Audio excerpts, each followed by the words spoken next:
So diffusion equation. So please have seen the screen motion of a neutron with a material nuclei near the point R.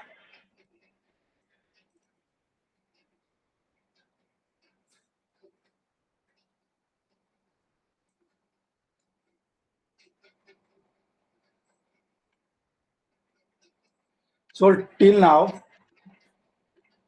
we have the preliminary idea about how distribution of neutrons in space, energy and time can be determined using transport equation. It will be in the state space.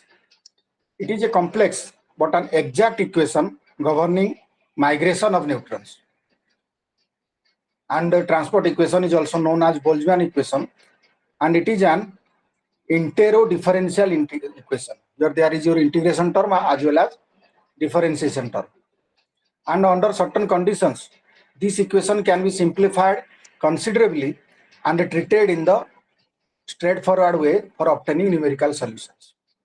And the simplest approximation widely used for transport equation is diffusion approximation, which we shall discuss today in detail.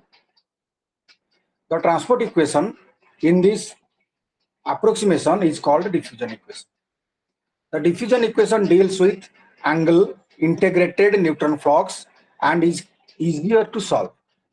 And in most situations, it predicts the behavior of neutron population rather well. That is why it is commonly used to study many reactor design problems. So what is one-speed diffusion equation?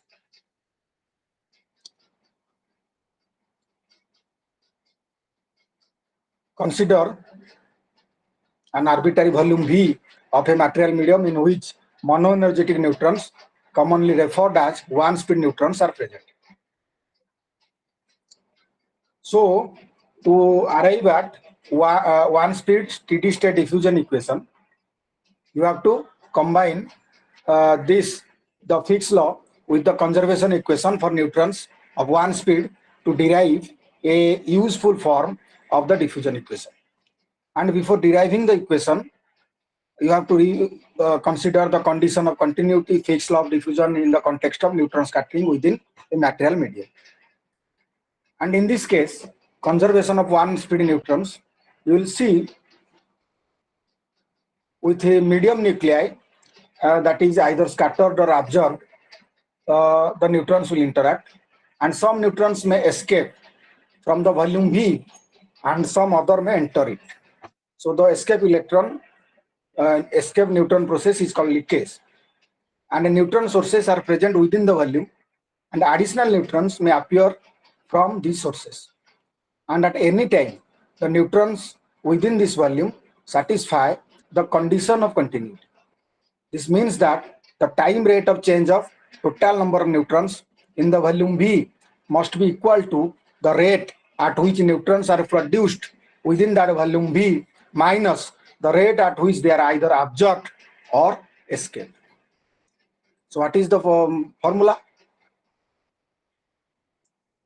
If n, which is a function of r and t, is the neutron density at r and time t, the total number of neutrons in V is given by integration over V n dV, and the condition of continuity can be written as derivative of dt integration over V n dV is equal to production rate minus absorption rate minus leakage rate. And what is production rate? The production of neutron is represented by the source distribution function S, and it is equal to the number of neutrons emitted per centimeter cube per second by a source at r and at time t. And the total rate of production of neutrons in V is therefore integration over V S dV. Then what is absorption rate?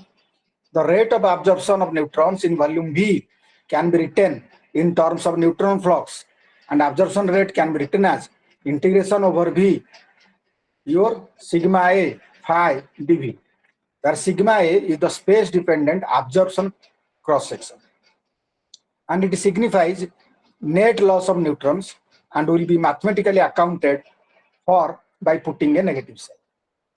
Then leakage rate. So what is leakage rate? Please see refer the figure. Flow of neutrons through a surface, area dA, then your n cap perpendicular to the surface, radial surface, then your theta x vector, then y and x and z direction in coordinate system, then your v.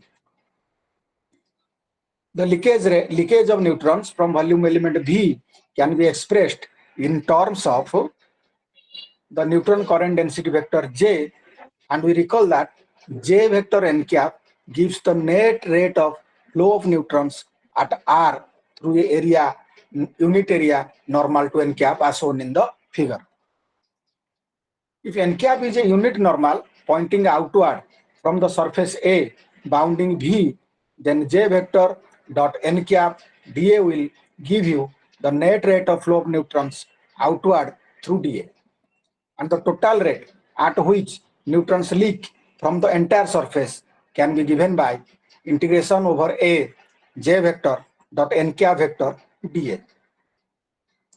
So you can see here n cap vector, and when you have the dot product of n cap dot j cap dot j vector dot n cap and integration over the area A, which is shown here.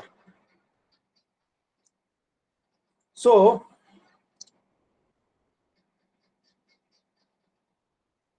leakage rate is also a negative term as it signifies loss of neutrons, and you can combine all these three and the original formula. Then you will have, what is the original formula? It is the original formula, equation 13.1 in your course material, and by putting the values and the terms of leakage rate, production rate and absorption rate, you can write derivative of dt integration over v n dv, which is nothing but the left hand side of the equation will be integration over v as dv, that is the production rate, then integration over v sigma a phi dv, that is your absorption rate, and the last one is leakage rate minus integration over a j dot n cap dA. So we can use Gauss divergence theorem and transform the leakage term integration over a j dot n cap dA is equal to integration over v divergence of j dot dv. And now you can write the modified equation. And what is the modified equation? The modified equation is derivative of dt integration over v n dv is equal to integration over v s dv minus integration over v sigma phi dv minus integration over v divergence of j dot dv. And all integrals involve volume integration, and hence the integrand on both sides must be necessarily equal. You can see it is a volume integration. It is a volume integration.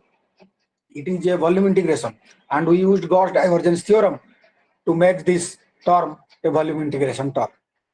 So now these terms will be written down, and your dN by dt is equal to S minus sigma A phi minus divergence of J, and it is the equation of continuity and carries huge significance in reactor theory.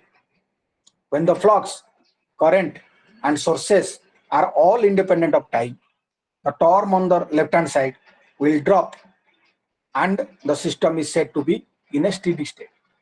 So you can write divergence of J plus sigma A phi minus S is equal to 0. And if neutron density and flux are independent of position, we can choose divergence of J is equal to 0, and you can write dN by dt is equal to S minus sigma A phi t. Then we'll discuss Fick's law, which we have discussed a little bit earlier. In general, neutron transport is a complicated phenomenon. Under certain conditions, neutron flux phi and current J vector can be related in a simple way, which is identical in form to Fick's law. So Fick's law is used to describe diffusion phenomena in liquids and gases rather well, and use Fick's law in reactor theory leads to what is known as diffusion approximation. So under certain simplified assumptions related to neutron current density at any point in a medium containing neutron, Fick's law can be derived by making the following assumptions. So what are the assumptions? The medium is infinite and uniform so that all cross sections are independent of position. There are no neutron sources in the medium. Scattering is isotropic in the laboratory coordinate system. The neutron flux is a slowly varying function of position and independent of time. So the current density J is calculated at the center of a coordinate system, and after simplifying this, you will have, for simplifying this, you will have to look at the figure.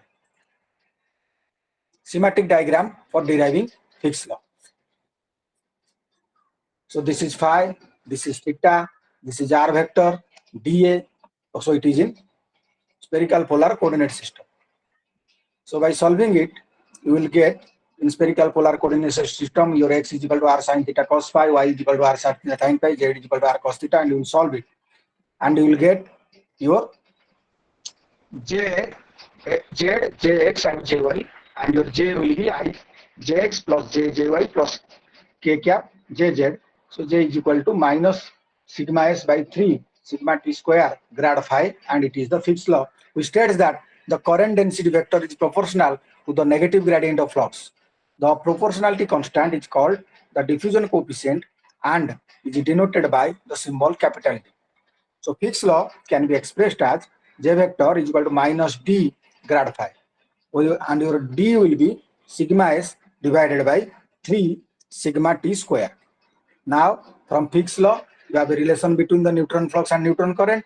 Now you can calculate the diffusion equation, and the one-speed diffusion equation will be d del square phi minus sigma a phi plus s is equal to 1 by v del phi by del t. And steady state monoenergetic diffusion equation will be d del square phi minus sigma a phi plus s is equal to 0. And in mathematics, it can be known as scalar Helmholtz equation, and you can write this equation as del square phi minus 1 by L square phi is equal to minus S by D, and your L square is equal to D by sigma A, and L is equal to root over of D by sigma A, which is nothing but the diffusion length. Then the diffusion coefficient and diffusion length. So diffusion coefficient can be expressed as D is equal to 1 by 3 into sigma T minus sigma S mu 0, and transport mean free path is equal to sigma T minus sigma S mu 0 is equal to sigma TR is equal to 1 by lambda TR. This is transport mean free path. And if lambda S is the scattering mean free path of one speed neutron in diffusion medium, then you can write D is equal to lambda S by 3 into 1 minus mu 0. Then boundary condition and the extrapolation distance at the surface. This is diffusion medium, exact flux. Diffusion theory says omega flux. This is the surface vacuum or air and extrapolated boundary. And D is known as extrapolation distance, and it is D is equal to 0.71 lambda TR. And planar source at origin, you can take it, the boundary is referred as extrapolated boundary located at a distance D from the real physical boundary, and this boundary condition is referred to as the vacuum boundary condition. And your phi A is equal to phi B, so JN is equal to JBN. Then multiplying and non-multiplying media. So what is it? In each fission of uranium-235 nucleus by thermal neutron, on an average 2 to 3 neutrons are produced. This means that systems containing fissile materials like uranium-235, uranium-233, uranium-239 or plutonium-239 produce additional neutrons as a result of neutron absorption leading to fission. When sigma f is not equal to 0, the source of neutrons in the diffusion equation may arise from fission, which depends on flux as well as on the independent source. Such media are called multiplying media.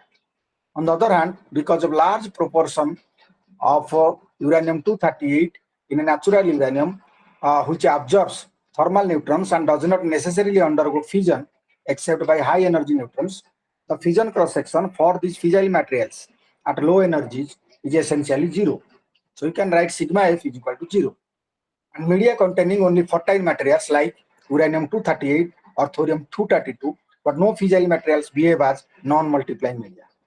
In a non-multiplying medium, the source S is determined only by the independent source. Hence, the source term for a non-multiplying medium in the diffusion equation is 0, except at the position of the neutron source. For convenience, usually the source is assumed to be situated in the center of coordinate system and freely diffuse throughout the medium.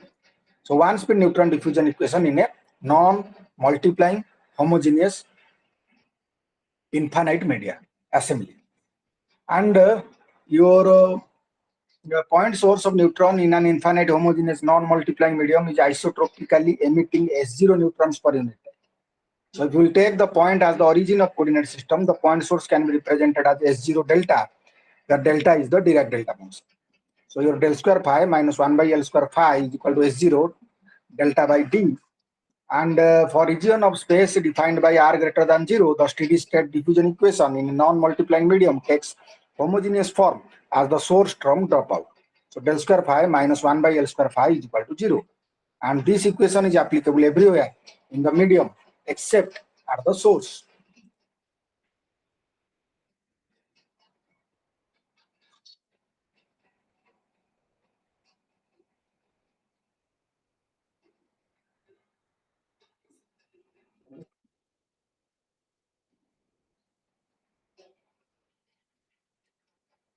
So in spherically symmetric system, the Laplacian operator coordinate system you can write and you can solve it, and you will get the flux in an infinite homogeneous non-multiplying assembly having a plane source of strength S as phi is equal to S by 4 pi d e to the power minus r by L r. And to get a feel for some numbers in the neutron flux from a point source inside a non-multiplying assembly, you have to consider it. Okay, this is phi. So here is an example. A point source upon one spin neutron emits 10 to the power 6 neutrons per second into the surrounding infinite graphite block. So neutron flux at a distance 0.37 meter from the source can be calculated assuming L inverse is 1.85 meter to the power minus 1 and D is 9.4 millimeter. So first convert it to meter, then put it in the equation. Phi is equal to S by 4 pi D e to the power minus r by L r. So by putting the values, you will get 1.454 into 10 to the power 5 neutrons per meter square second. Okay. Then infinite plane source in infinite medium. So the diffusion equation for x is not equal to 0 can be written as d square phi by dx square minus 1 by L square phi is equal to 0 when x is not equal to 0. So your pillbox in the region x is equal to 0 plane. This is j vector. This is in the opposite direction 2x. So you can have phi is equal to SL to d e to the power minus modulus of x by L. Then bare slab with infinite plane source, infinite slab with plane source at x is equal to 0. You can see, and by solving it, you will get sine hyperbolic x is equal to e to the power x minus e to the power minus x by 2 cos hyperbolic x is equal to e to the power x plus e to the power minus x by 2. And the expression for phi in this example is SL by 2d sine hyperbolic a plus d minus modulus of x by L divided by cos hyperbolic a plus d by L. Then this is trajectory of a neutron in a non-multiplying medium, and the diffusion length L appears in the solution of the diffusion equation, and it is worthwhile to examine physical interpretation of this. So we consider an infinite homogeneous moderating medium with a monoenergetic point source emitting S number of neutrons per second. As these neutrons diffuse in the medium, individual neutrons move along zigzag paths, here zigzag paths, due to successive collisions. So here is a neutron. So when it will strike, then it will move this way. Here is another neutron. It will move this way. Then here is another neutron. It will strike and move in this way. then source, so on and so forth. So since the medium is infinite, eventually every neutron will be absorbed in the medium, and your L square can be written as 1 by 6 R square, which is equal to 1/6 the average of square of the vector distance that a neutron travels from the point where it is emitted to the point where it is finally absorbed. So that greater the value of L, the further the neutron move on the average before they are absorbed. So that such a medium is more diffusing and less absorbed. Then your diffusion equation in different geometries. Here is in cylindrical coordinate system. Here it is spherical polar coordinate, spherical geometry, and this is your plane rectangular geometry, Cartesian coordinate system. And these are the solutions for one dimension. And it is your extrapolated boundary and the Laplacian for slab, cylindrical reactor, and spherical reactor, fusion reactor.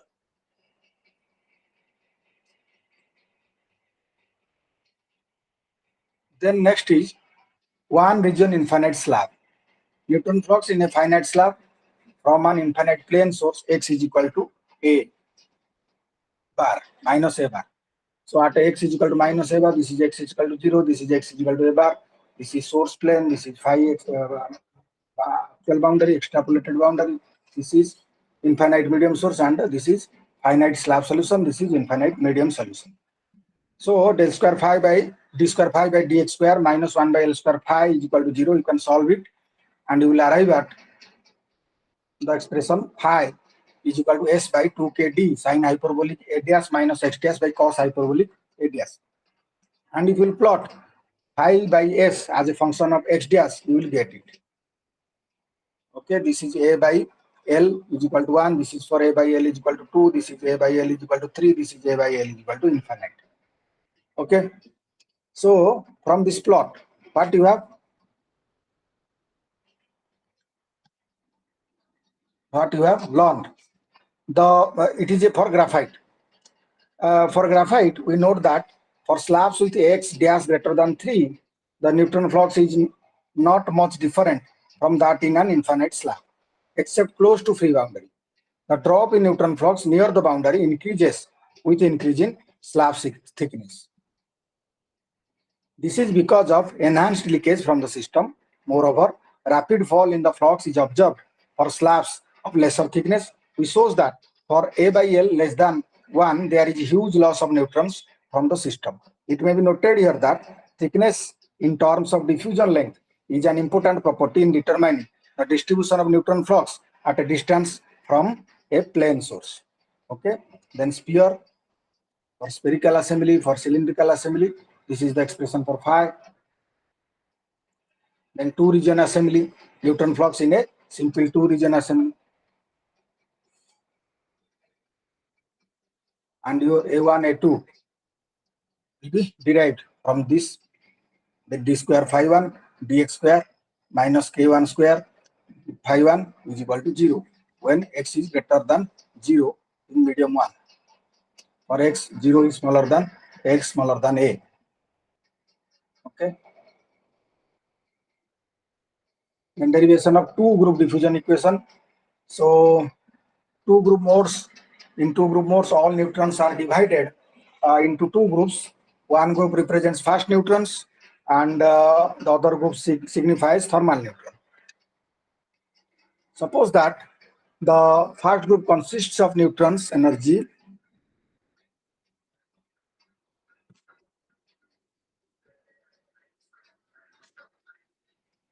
Suppose that the first group consists of neutrons of energy above a certain cutoff energy EC, and the thermal group contains neutron below EC. Then the cutoff energy is chosen such that the offscattering from the thermal group into the first group is not present and usually taken to be 1 electron volt.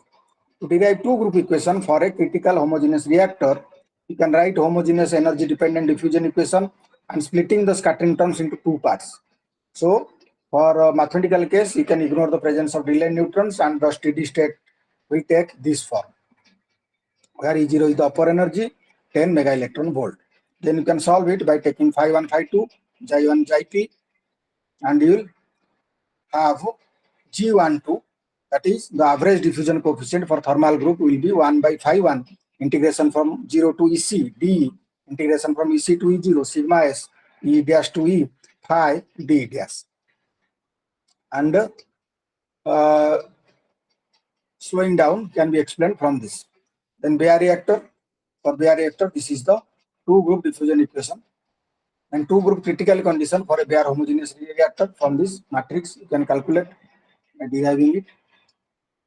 Then solution of two group solutions, phi 1 is equal to minus d2 del square plus sigma a2 by g1 to phi 2, and you can solve and you will arrive at del square minus mu1 square x1 is equal to 0, del square minus mu2 square x2 is equal to 0, and these are the solution of this equation will depend on the geometry. And for infinite slab, x1 is equal to cos mu1x and x2 is equal to cos hyperbolic mu2x. For spherical geometry, x1 will be sin mu1r by r and x2 is equal to sin hyperbolic mu2r by r. For infinite cylinder, your x1 will be j0 and x2 will be I0, mu1r and mu2r. And by putting these here for x1 and x2, you will have the solution. Then critical equation. Two group diffusion equation. In two group diffusion equation, we can obtain the critical condition. You know that the neutrons born in fission have a high energy. These are slowed down in thermal reactors by using moderators.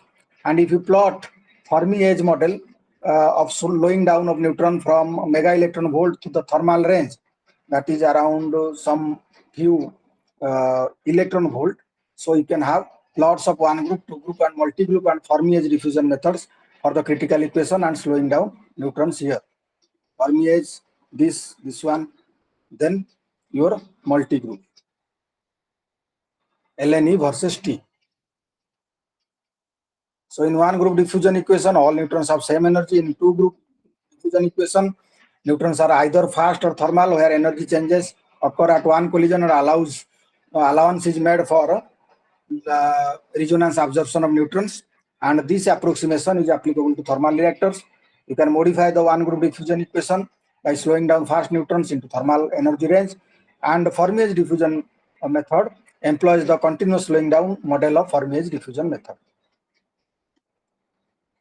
So one group critical equation by using those things in mind modified, and for moderator diffusion length will be shown in the tabular form for water, for deuterium, for beryllium, for carbon, different type of reactors. And Fermi age theory and its application. In Fermi age theory, we divide fast neutron into a large number of groups, say G of decreasing energy. And if we now assume that all neutrons in a group slow down into next group of lower energy and fission is induced by thermal neutron only, then the natural extension of two group critical equation will be eta f p sigma by 1 by LTH square Bg square, or summation from 1 to G 1 plus LF square Bg square is equal to 1. And this is your, and this is Fermi age critical equation, k infinite exponential minus tau Bg square by 1 plus LTH square Bg square is equal to 1. And it is based on continuous slowing down model, and expression exponential minus Bg square by tau represents the non-leakage probability of fast neutrons while they are slowing down. Okay. Then there are some practical application. You can go through examples. Then for different geometry, your Bg square asymptotic flux distribution minimum critical volume Vc is given in a tabular form as shown in the screen. Finite cylinder, rectangular parallelepiped, sphere, and infinite slab.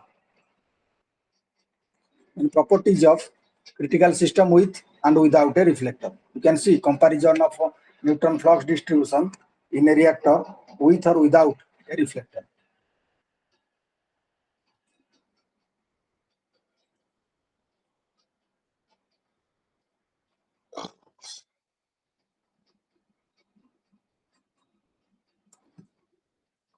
So, due to finite size of reactor, neutrons leak out while slowing down and diffusing as thermal neutrons in the moderator.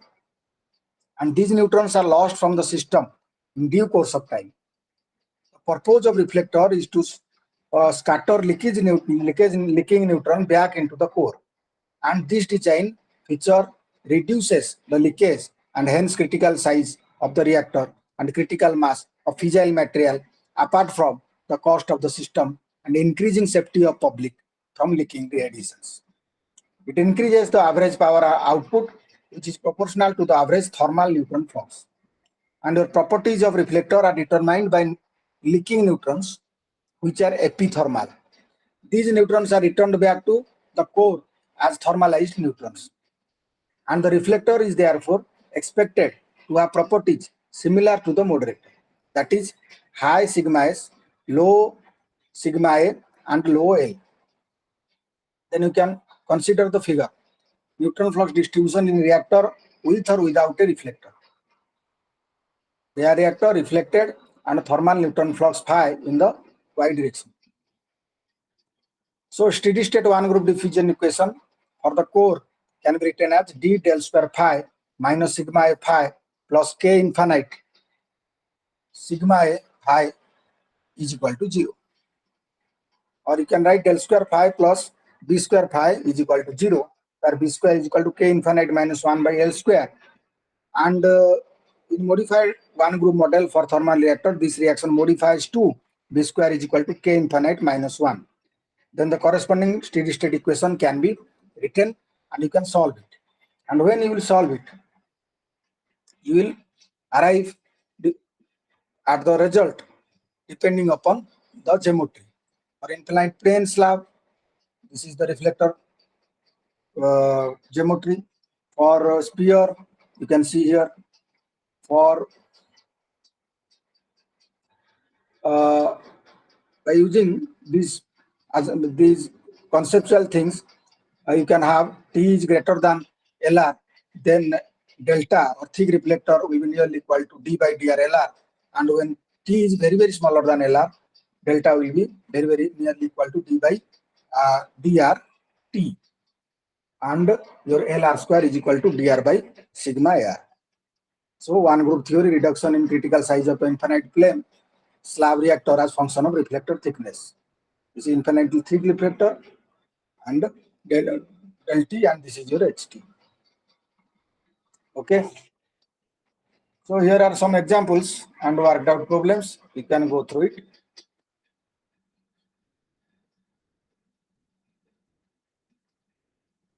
Let us have one example. This one. What is the problem? The problem is obtain the relationship between thermal flux phi T and 2200 meters per second flux phi 0. Phi T versus phi 0. So how will you get it?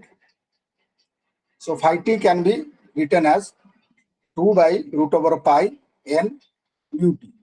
So mu phi 0 is equal to n mu 0. So phi 0 by phi T is equal to root over of pi by 2 mu 0 by mu T. Dividing these two. And mu T will be this, mu 0 will be this. So T 0 will be 293.61 K. So the result will be root over of pi by 2 T 0 by T root over. Okay. So I think your reactor physics course is over. Am I audible? Yes, sir. Good. So thank you very much. Then you will have the material science, material physics course, and you will be intimated when the classes will be taken. Thank you and best of luck for your examination.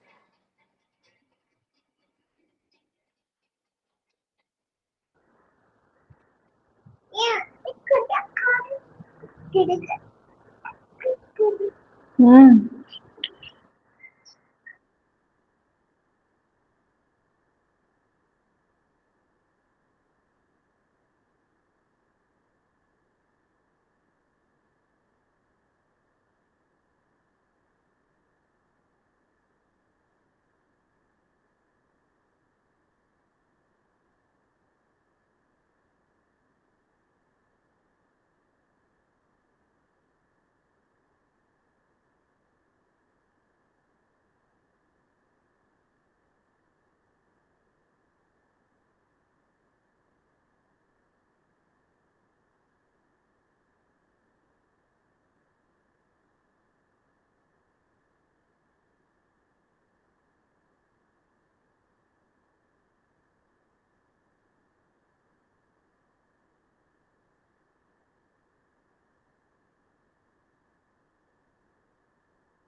Rakesh left ହେବା ଆଉ ତ sir ପଳେଇଲେ।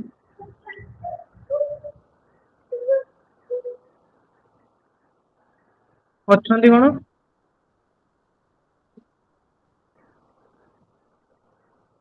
Sir ପଳେଇଲେ ଖାଲି screen ଟା on କରିଦେଇ। Class ହବନି ଆଜି ଆଉ?